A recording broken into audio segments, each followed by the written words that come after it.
Hello kapamilya, hello everyone, welcome to my channel. It's Anna here.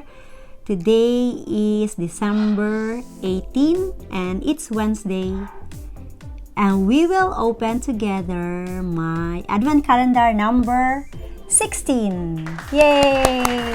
But before doing that, I would like to show you all the stuffs that I've got before when we started opening it. And for those who don't remember anymore, I'll show it to you once again. So this is the eyeshadow that I've got before. It's the interchangeable compact, the first one, and goes of this 1, 2, 3, 4 sets of eyeshadows.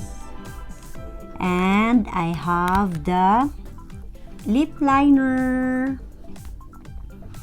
and I think this is a highlighter brush, not a blush on brush, but I can still use it as a blush on brush, but for sure this is a highlighter brush.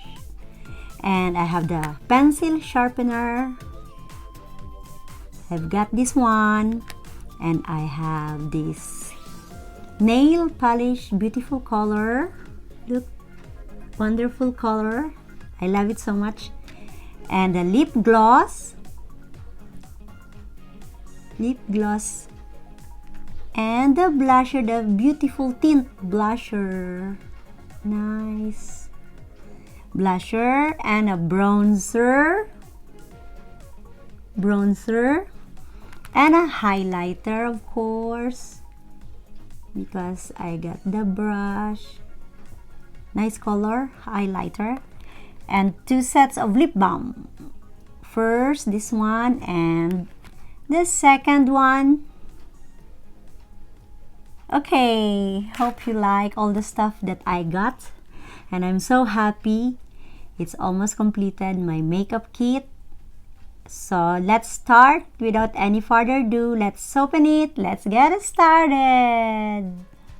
So let's open the number 16. Oh, I'm in front of our window, so it's like super shiny, if you can see. Here, 16. Can you see? Can you see that? 16. Let's open it now.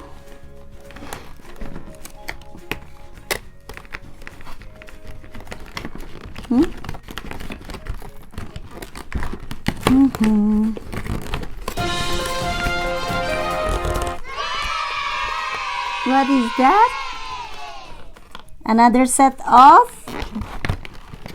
lip gloss. Yeah, bravo! I'll put this aside and I'll show you lip gloss. So this is the first one that I've got, this color, and this is the second one. Beautiful, very nice.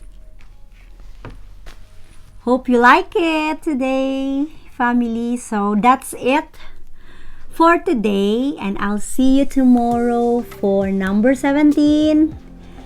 And it's almost done. I'm so very excited. Hope you too. So if you are new to my channel, please do subscribe and hit the like and notification bell so that you will be notified every time I had a video. And please comment down below if you enjoy this one.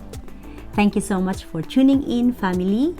God bless you all, and may the Lord continue to bless you abundantly, and I should bless others too. And Merry Christmas, everyone. Love.